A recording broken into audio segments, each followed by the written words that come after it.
Hindi raw maiwan ni Tatay Ruben ang pamamanata dahil lubos daw ang pasasalamat niya sa mga dalangin na sasagot.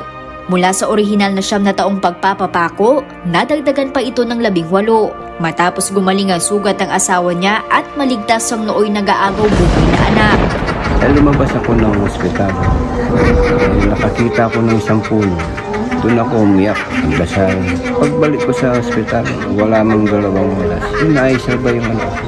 Ang buhay. Ngayon, 4 na yung anak.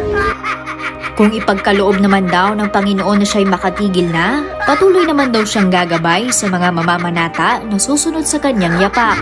Mobile Journal Pamela Vasquez po, hatid ang Pukha ng Bayan.